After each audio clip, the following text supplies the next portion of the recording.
J'avais à cœur depuis la générosité, euh, le fait de donner, de partager avec ceux qui sont dans le besoin.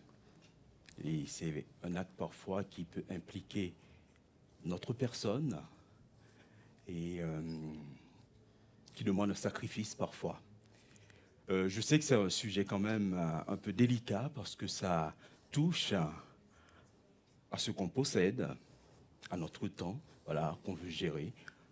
J'ai pas besoin que quelqu'un me dise quoi faire de mon temps, quoi faire de ce que je possède. Et je crois que si vous faites partie d'une communauté où le pasteur ou quelqu'un du conseil vient te voir pour te dire voilà ce que tu dois faire avec ton argent, voilà ce que tu dois faire avec les biens que tu possèdes, je te conseille de partir de cette communauté le plus vite possible. Et si Xavier se met à faire ça, voilà, il va se retrouver tout seul dans cette communauté. Donc tout ça pour dire que oui, c'est un sujet un peu délicat. Je n'ai pas l'intention ce matin de vous dire voilà comment vous devez gérer ce que vous avez, votre temps. Mais j'aimerais juste nous encourager à vivre une générosité qui se nourrit de la grâce de Christ. C'est un sujet que j'ai vu en groupe de maison récemment. Et oui, ça fait quelques mois déjà. Et depuis ce moment, je voulais reprendre quelques idées avec vous autour de ce sujet. Et nous allons nous appuyer ce matin sur un texte de l'apôtre Paul qui aborde ce thème de la générosité. C'est dans 2 Corinthiens 8. Et dans ce passage, Paul encourage les chrétiens de Corinthe, les Corinthiens, pour venir en aide aux frères et sœurs de l'église de Jérusalem qui passaient par un moment difficile. Et Paul va déployer tout un ensemble d'éléments pour essayer de les persuader que c'est la bonne façon d'agir. Mais lorsqu'on lit les chapitres 8 et 9, on voit qu'il y a un argument phare. Cet argument va revenir à chaque fois. Paul va parler de la croix de Christ. Oui, il s'agit encore du sacrifice de Jésus-Christ à la croix. Pourquoi? Parce que la croix, c'est le jusqu'au bout de l'amour de Dieu pour nous. C'est le jusqu'au bout de la générosité de Dieu pour moi, pour toi. Et c'est uniquement pour cette raison, les chrétiens grecs, les chrétiens corinthiens devaient assister leurs frères et sœurs de Jérusalem. Et ça ne change pas pour nous aujourd'hui. C'est pour cette raison, c'est l'unique raison pour laquelle aujourd'hui nous devons faire pareillement dans le contexte qui est le nôtre. Ce texte de Corinthiens 8 nous invite à considérer notre conception de la générosité et à l'inscrire dans l'esprit biblique de cette notion de la générosité. Le premier point de ce texte que j'aimerais mentionner ce matin, c'est que la générosité, l'apôtre Paul nous présente la générosité dans ce texte comme une preuve concrète de la grâce vécue. La générosité, c'est cette manifestation d'un amour authentique, et cet amour vient tout simplement de cette grâce de Dieu. Cet amour vient de la grâce vécue. Je vous invite à faire la lecture des 9 premiers versets de ce passage. Nous voulons vous faire connaître, frères et sœurs, la grâce que Dieu a accordée aux églises de Macédoine. Elles ont été mises à l'épreuve par de multiples détresses, mais les croyants, animés d'une joie débordante et malgré leur extrême pauvreté, ont fait preuve d'une très grande générosité. Ils sont allés jusqu'à la limite de leurs moyens, et même au-delà, j'en suis témoin. Spontanément et avec une vive assistance, ils nous ont demandé la faveur de prendre part à l'assistance destinée à ceux qui, à Jérusalem, font partie du peuple saint. Dépassant toutes nos espérances, ils se sont tout d'abord donnés eux-mêmes au Seigneur et ensuite, conformément à la volonté de Dieu, ils se sont mis à notre disposition. Aussi avons-nous encouragé Tite à mener à bonne fin chez vous cette œuvre de générosité qu'il avait si bien mise en train. Vous êtes riches dans tous les domaines, qu'il s'agisse de la foi, de la parole ou de la connaissance, du zèle en toutes choses ou de l'amour qui de notre cœur a gagné le vôtre. Cherchez donc aussi à exceller dans cette œuvre de générosité. Ce n'est pas un ordre que je vous donne, mais en mentionnant le zèle que d'autres ont déployé, je cherche à éprouver l'authenticité de votre amour. Car vous savez comment notre Seigneur Jésus-Christ a manifesté sa grâce envers nous. Lui qui était riche, il s'est fait pauvre pour vous, afin que par sa pauvreté, vous soyez enrichis. Dans cette première partie, l'apôtre Paul prend l'exemple des chrétiens de Macédoine pour encourager les chrétiens de Corinthe, les encourager à vivre la générosité, comme Paul l'a décrit dans Romains 12, il nous dit que celui qui donne le fasse avec libéralité. Et dans ce passage, Paul va évoquer sans détour le principe de cette générosité, cette libéralité.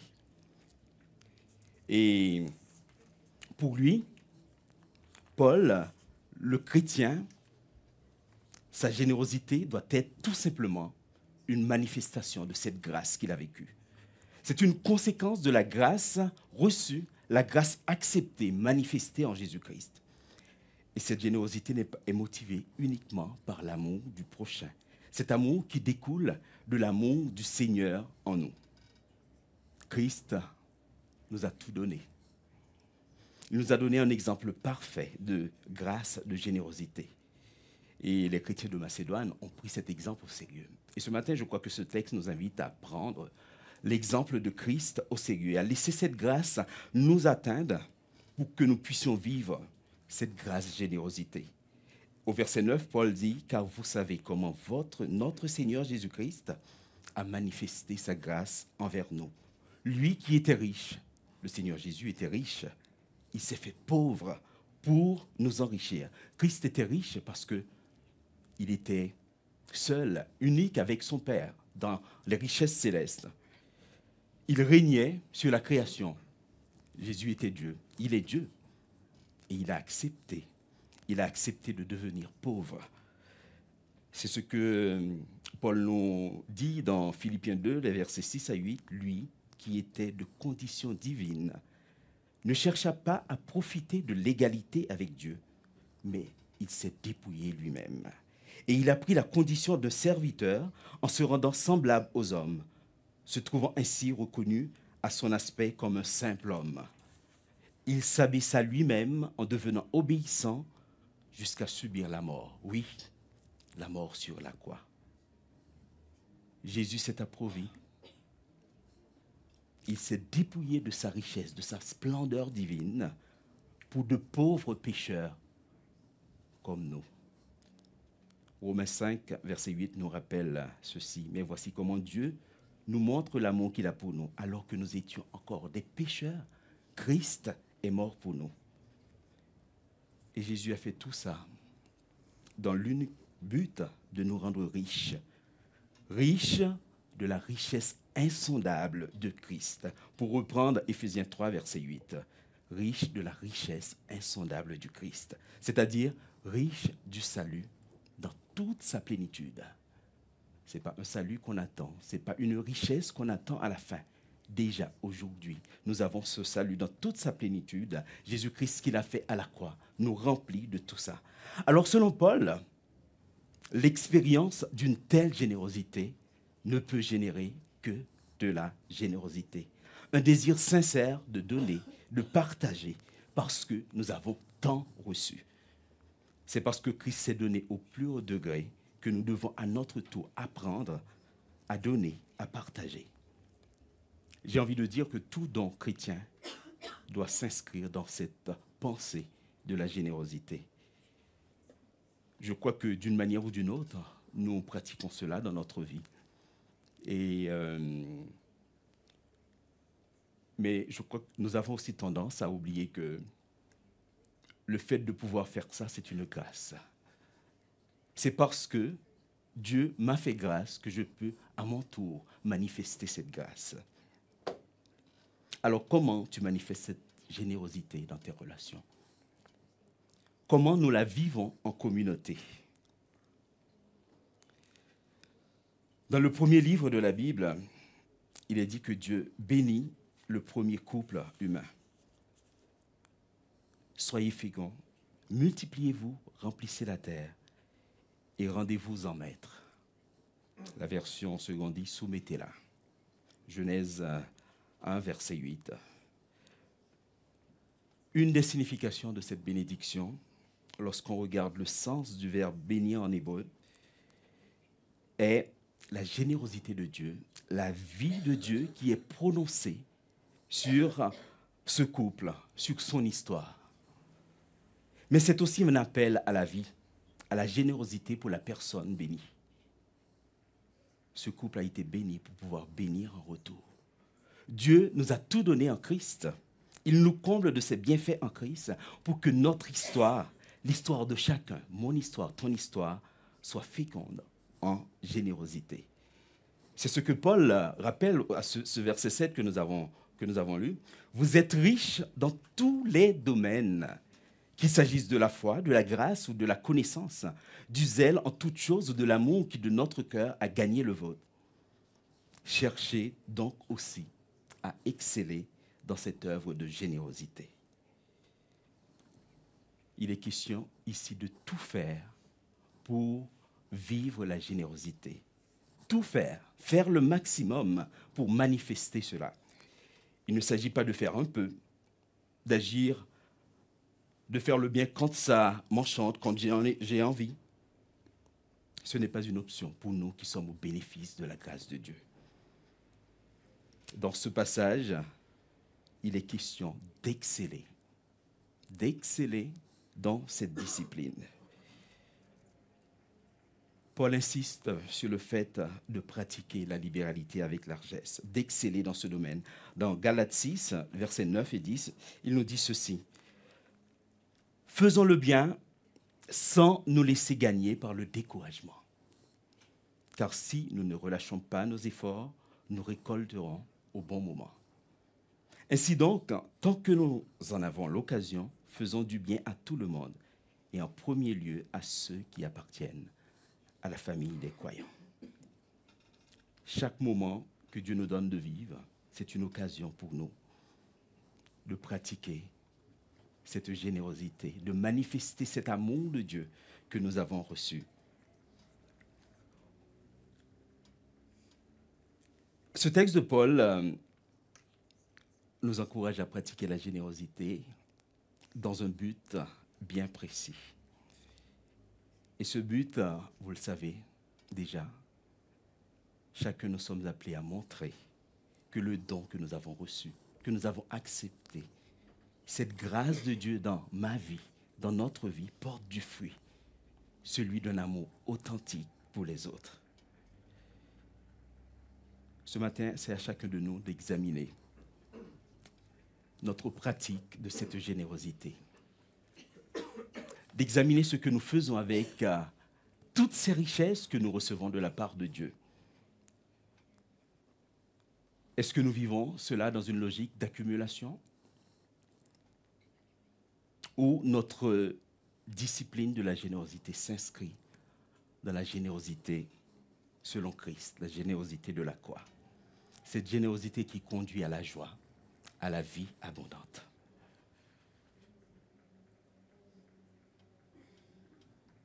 La parole m'invite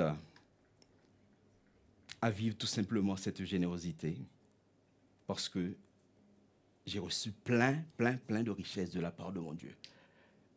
Oui, je l'ai dit au début de la méditation, oui, personne ne peut me dire ce que je dois faire de mon bien, des biens que je possède, de mon temps. On n'aime pas ça. Et nous pouvons remercier Dieu parce que nous ne faisons pas partie d'une communauté où il y a cette pression sur nous. Mais c'est la parole de Dieu qui a toute autorité. Nous pouvons nous soumettre à cette parole. Écoutons ce que cette parole a à nous dire par rapport à ce que nous avons reçu. Il y a un deuxième élément de ce passage, un autre point important que Paul souligne, c'est notre responsabilité face aux urgences dans notre entourage. Au verset 10, nous lisons, « C'est donc un simple avis que je vous donne, et c'est ce qui vous convient. En effet, n'avez-vous pas été les premiers, dès l'an dernier, non seulement à agir, mais à prendre l'initiative de ce projet ?» Paul s'adresse aux Corinthiens. Il leur rappelle comment ils ont agi quand ils ont appris que les frères et sœurs de Jérusalem étaient dans le besoin. Alors, les Corinthiens ont pris à ce moment-là la décision d'aider les frères et sœurs de Jérusalem. Mais apparemment, il y a un blocage. Ça fait 1 an qu'ils réfléchissent à comment faire et ils n'arrivent pas à concrétiser ce projet. L'apôtre Paul les encourage à aller au bout de leurs responsabilités. Sur le coup, ils ont compris que c'était en leur devoir d'agir. Paul les encourage à aller plus loin, à tenir leur engagement. Au verset 11 et 12, il leur dit « Achevez donc à présent de le réaliser. Menez-le à terme selon vos moyens avec le même empressement que vous avez mis à le décider. » Lorsqu'on donne de bon cœur, Dieu accepte ce don en tenant compte de ce que l'on a et non de ce que l'on n'a pas. Lorsqu'on donne de bon cœur, Dieu accepte ce don en tenant compte de ce que l'on a et non de ce que l'on n'a pas. Et là, je crois que l'apôtre Paul met le doigt sur ce qui nous empêche en général de vivre pleinement cette générosité. Nous avons tendance à dire que, oui, les besoins, les injustices de ce monde dépassent largement nos moyens. Et nous avons raison. Qu'est-ce qu'on peut faire face à la misère de ce monde? La misère dans sa globalité. Nous ne pouvons pas apporter une solution à tout. Et le verset 12 nous rappelle ce que Dieu attend de nous. Notre responsabilité, tout simplement, c'est d'agir avec ce que nous avons reçu et de nous y tenir en faisant confiance à celui qui donne. Car celui qui nous donne sa grâce au quotidien, qui nous remplit de son amour au quotidien, est fidèle. Et c'est ce que l'apôtre Paul dit un peu plus loin dans le chapitre 9, les versets 7, 8 et 10. Il dit que chacun donne ce qu'il aura décidé en son cœur, sans regret ni contrainte, car Dieu aime celui qui donne avec joie. Il a aussi le pouvoir de vous combler de toutes sortes de bienfaits. Ainsi, vous aurez en tout temps et en toute chose tout ce dont vous avez besoin. Et il vous en restera encore du superflu pour toutes sortes d'œuvres bonnes. Et le verset 10, il dit « Celui qui fournit la semence au semeur et lui donne le pain dont il se nourrit, vous donnera aussi avec largesse toute la semence nécessaire et fera croître les fruits de votre générosité. » Peut-être que Dieu t'a mis à cœur d'agir d'une manière ou d'une autre envers une personne qui, selon toi, est dans le besoin. Une personne, selon toi, qui a besoin d'aide dans un domaine quelconque de sa vie. Et tout comme les Corinthiens, peut-être tu attends avant d'agir. Tu te dis, j'ai pas encore ce qu'il faut pour faire ce que je dois faire. La parole me dit, la parole te dit, la parole nous dit ce matin que ce que nous avons à faire, c'est d'être dans cette obéissance par rapport à ce que Dieu nous a donné. Et Dieu dit dans sa parole qu'il nous a comblés de toutes sortes de richesses. C'est ce que nous avons, que nous pouvons utiliser pour venir en aide autour de nous. J'ai lu une histoire sur un homme qui cherchait la volonté de Dieu. Alors il demandait à Dieu ce qu'il devait faire. Cet homme a eu une vision. Et dans sa vision, il était en forêt. Il a vu un renard handicapé qui ne pouvait plus bouger.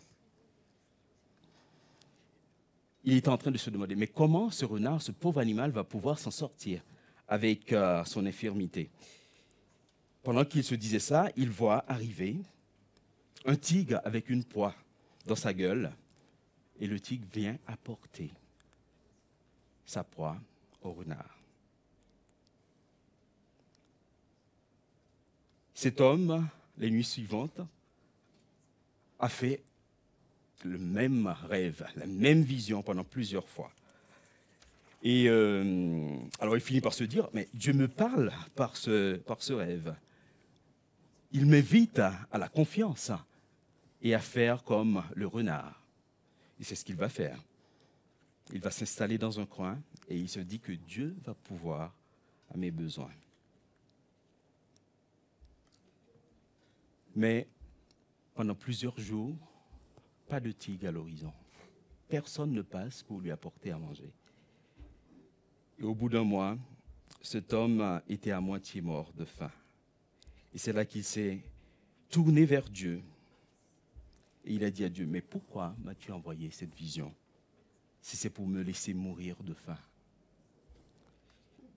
Et Dieu lui a répondu, quand je t'ai envoyé cette vision, ce n'était pas pour que tu fasses comme le renard, mais comme le tigre. Tu te reconnais dans quel animal de cette histoire ce matin? Tu es un chrétien renard? Un chrétien tigre? Ce qui est important pour nous de savoir, c'est que le projet de Dieu est de servir en portant secours à ceux qui sont dans le besoin, en partageant tout simplement ce que nous avons reçu. Dieu a ce projet pour nous. C'est la raison pour laquelle il nous comble de toutes ses richesses en Christ. Et l'esprit de ce projet animait bien les disciples, c'était plus les disciples, c'était les apôtres, Pierre et Jean, dans Actes chapitre 3, lorsqu'ils arrivaient. On va lire rapidement ce passage, c'est Actes 3, les versets 1 à 10. Un jour, Pierre et Jean montaient au temple pour la prière à 3 heures de l'après-midi. On était juste en train d'y porter un infirme. C'était un homme paralysé depuis sa naissance. On l'installait tous les jours à l'entrée de la cour du temple, près de la porte appelée la Belle Porte, pour qu'il puisse demander l'aumône à ceux qui se rendaient au sanctuaire. Quand il vit Pierre et Jean qui allaient pénétrer dans la cour du temple, il leur demanda l'aumône. Les deux apôtres fixèrent les yeux sur lui. « Regarde-nous, lui dit Pierre. » L'infirme les regarda attentivement. Il pensait qu'il allait recevoir d'eux quelque chose. Mais Pierre lui dit, « Je n'ai ni argent ni or, mais ce que j'ai, je te le donne. Au nom de Jésus-Christ de Nazareth, lève-toi et marche. » Et en même temps, il le prit par la main droite et le fit lever. Aussitôt ses pieds et ses chevilles se raffermirent. D'un saut, il fut debout et se mit à marcher. Il entra avec eux dans la cour du temple. Il marchait, il sautait de joie, il louait Dieu. Tout le monde le vit ainsi marcher et louer Dieu. On le reconnaissait. C'était bien lui qui était toujours assis à mendier près de la belle porte du temple. En voyant ce qui venait de lui arriver, les gens étaient remplis de stupeur et de crainte. Il y a 3 éléments de ce texte que j'aimerais bien souligner et qui peuvent vraiment nous aider dans notre pratique de la générosité. Le premier élément, c'est ce regard des apôtres. C'est un homme qui est là tous les jours. Et j'imagine que le nombre de fois les gens passaient à côté de cet homme, ils ne faisaient pas attention à lui. Pierre et Jean ont considéré cet homme. Ils ont pris le temps de regarder. Et je crois que nous avons tendance parfois à fuir le regard des gens qui nous dérangent, parce que ces gens ne sont pas comme nous, parce que ces gens, parce qu'on voit tout de suite que cette personne-là, si elle vient à moi, il y a une demande qui va suivre. Je serai obligé de faire telle ou telle chose. J'ai pas le temps, j'ai pas les moyens pour faire telle ou telle chose. Et on fuit d'une manière ou d'une autre. Pierre et Jean ont pris le temps de regarder cet homme. Et en regardant cet homme, ils ne l'ont pas fait de la même manière que les autres. Ils ont porté un regard de bienveillance sur cet homme, le regard de Dieu. Et ils ont pu voir cet homme un malheureux, un homme un marginal, voilà, qui est complètement dépendant des autres pour venir à la belle porte, à la porte du temple, pour mendier tous les jours.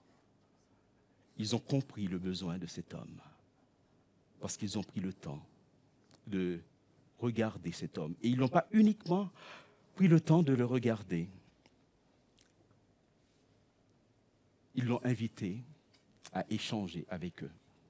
Pierre lui dit, « Regarde-nous. » Je crois que pour identifier les besoins autour de nous, nous avons besoin de prendre le temps de regarder autour de nous. Prendre le temps de discuter avec les gens autour de nous. Ce n'est pas parce que nous sommes là, les sauveurs, hein, voilà, mais c'est parce que tout simplement, nous avons quelque chose en nous qui nous pousse à faire ça. Cette grâce de Dieu, cet amour de Dieu, cet amour authentique qui nous pousse vers l'autre pour nous intéresser à lui. Et puis, Pierre lui dit, je n'ai ni argent ni or, mais ce que j'ai, je vais te le donner. Ce que Pierre et Jean avaient, c'était la puissance de l'évangile. Cette grâce qui était en eux. Et Pierre savait que l'argent, l'or, ne pouvait pas sortir cet homme de sa situation. C'est uniquement la puissance de l'évangile qui pouvait le relever et lui redonner sa dignité humaine. Alors, ils ont donné à cet homme ce qu'ils avaient, cette grâce qu'ils avaient reçue. Et il y a un dernier élément de ce texte qui m'a interpellé en relisant ce passage, c'est Pierre qui tendait cette main à cet homme pour l'aider à se relever. Parfois, notre générosité peut impliquer notre personne. Le Seigneur Jésus nous a donné un exemple parfait. Il s'est donné totalement, entièrement. Et nous aussi, dans la pratique de notre générosité, Dieu nous appelle, j'allais dire parfois, je pense que souvent même, que nous puissions nous impliquer dans cette pratique. Ce n'est pas uniquement je donne un peu d'argent. Je dois aussi m'investir. Ça peut me prendre du temps. Et cette main tendue, il y a tellement de gens autour de nous, peut-être, qui attendent cette main tendue. Cet homme qui mendiait à la porte du temple, peut-être il s'attendait à ce que Pierre et Jean lui donnent quelque chose, il s'attendait à qu'il y ait quelque chose dans la main de Pierre, mais c'était une main vide. Une main vide, mais riche de la grâce de Dieu, riche de l'amour de Dieu. Et c'est cette main-là que nous sommes appelés à tendre à ceux autour de nous qui sont dans le besoin. Bien sûr, nous avons déjà expérimenté cela, cette main ne sera pas toujours acceptée, mais nous sommes invités à tendre cette main à ceux autour de nous qui vivent dans le besoin. La générosité, c'est notre responsabilité. Nous sommes appelés à être généreux parce que nous avons tant reçu. un dernier élément de ce texte que j'aimerais souligner, c'est ce renversement des valeurs qui s'opère lorsqu'on pratique la générosité. Je vais lire les versets 13 à 15 maintenant. Pierre continue à s'adresser aux chrétiens de Corinthe. Il leur dit, « Il n'est pas question de vous réduire vous-même à l'extrémité pour que d'autres soient soulagés. Il s'agit simplement de suivre le principe de l'égalité. » Voilà, ça c'est un grand principe, hein, l'égalité. Et on peut faire l'interprétation qu'on veut, hein, voilà, l'égalité. On est tous communistes, on est, je sais pas, on est, on est des gens de gauche. En tout cas, je lis la parole. Il s'agit simplement de suivre le principe de l'égalité.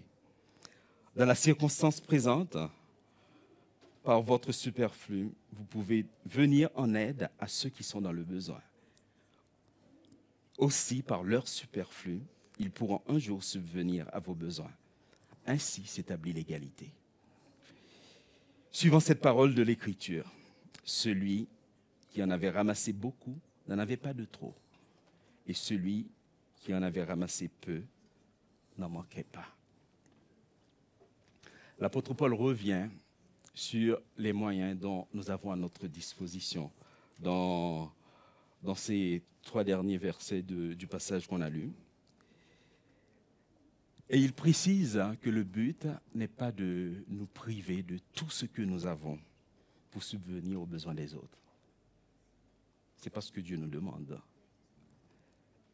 Mais on voit que dans ce texte-là, dans ces 3 versets, il y a un appel à un mode de vie radical, un changement radical.